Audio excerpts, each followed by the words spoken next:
الحمد لله وكفى وسلام على عباده الذين اصطفى أما بعد فأعوذ بالله من الشيطان الرجيم بسم الله الرحمن الرحيم يا أيها الذين آمنوا لا تقدموا بين يدي الله ورسوله صدق الله العظيم۔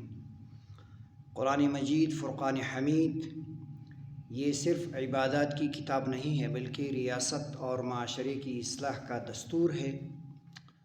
تو اگر قرآن کریم سے کسی ایک صورت کو، جو 114 صورتیں ہیں، ان میں سے کسی ایک صورت کو اگر ریاستی اخلاقیات کا آئین کہا جائے تو وہ میرے خیال کے مطابق وہ سورۃ الحجرات ہے۔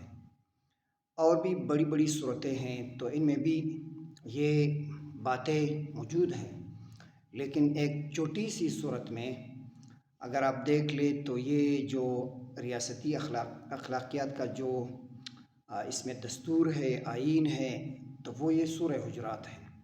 یہ صورت جو سورہ حجرات ہے یہ ریاست کو بچا لیتی ہے۔ تو دلیل کے ساتھ میں یہ کہنا چاہ رہا ہوں کہ آئیے دیکھتے ہیں کہ اللہ تعالیٰ کا کیا فرمان ہے اس سورہ مبارکہ میں۔ سب سے اہم اور پوائنٹ کی بات یہ ہے کہ اس سورہ مبارکہ کی جو پہلی آیت ہے اور اسی طرح جو چوتھے نمبر یا 5ویں نمبر پر ہے، پھر آگے جا کے 8ویں اور 9ویں نمبر پر جو آیتیں ہیں، تو ان میں اتنے اہم باتیں ہیں کہ یہ ریاست کو بچا لیتی ہیں یہ آیتیں۔ سب سے پہلی جو آیت ہے وہ یہ ہے کہ یا ایھا الذین آمنوا لا تقدموا بین یدی اللہ ورسولہ۔ یہ جو آیت ہے یہ ضبط سکھاتی ہے کہ ادارے، انسٹیٹیوشنز، ڈپارٹمنٹس، اتھارٹیز، ایجنسیز اور جتنے افراد ہیں تو یہ سب کے سب یہ اللہ اور اللہ کے رسول کے ہدایات کے تابع ہو۔ تو یہ اس آیت کا خلاصہ ہے، لا تقدموا بین یدی اللہ ورسولہ، اللہ اور اللہ کے رسول کے ہدایات سے آگے نہ بڑھو۔ یہ بہت ہی اہم پوائنٹ ہے کہ ذاتی رائے قانون سے بالاتر نہ سمجھے، اور اسی طرح جو جذبات ہے شریعت پر حاوی نہ رکھیں۔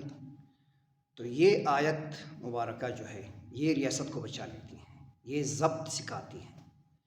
اور اس کے بعد جو آیت ہے، 2-3 آیتیں چھوڑ کر پھر ایک آیت ہے اسی سورہ مبارکہ میں، یا ایھا الذین آمنوا ان جاءکم فاسق بنبأ O you who believe, if a wicked person comes to you with any news, verify it۔ Verification of news شریعت میں بہت ہی اہم درجہ ہے، اس کا بہت ہی اہم یہ شریعت کے لحاظ نظر میں یہ بہت ہی اہم پوائنٹ ہے اس سورہ مبارکہ میں۔ اس کا خیال رکھنا کہ ویریفیکیشن آف نیوز، اللہ تعالیٰ کا فرمان ہے کہ کوئی ایک شخص اگر ایک خبر لے کر آئیں آپ کے پاس تو اس کی تحقیق کرو۔ تو خبروں کی تحقیق بہت ہی اہم ہے۔ تحقیق کے بغیر فیصلے کرنا یہ شریعت میں ممنوع ہے، یہ اس آیت سے واضح ہے۔ اور اسی طرح میڈیا اخلاقیات کے حوالے سے اگر بات کہی جائے تو آج کل جو ایک بات کہی جاتی ہے کہ میڈیا آزاد ہونا چاہیے، بالکل ٹھیک ہے، میڈیا آزاد ہونا چاہیے، لیکن یہ بغیر نظم کے آزادی یہ فساد بن جاتی ہیں۔ تو اس کے لیے ایک نظم رول اور قانون کے تحت اس کو لانا یہ بہت ہی اہم ہے۔ کہ آپ دیکھ رہے ہیں کہ آج کل جو فیک نیوز ہے، جھوٹی خبریں ہیں، یہ جو باتیں ہو رہی ہیں میڈیا کے تھرو، تو یہ ریاست کو جنگ کے بغیر یہ توڑنے والی ہے، ریاست کو جنگ کے بغیر یہ تباہ کر دیتی ہیں۔ تو یہ ایک اہم اصول ہے اس آیت مبارکہ میں کہ ان جاءکم فاسق بنبأ فتبینوا۔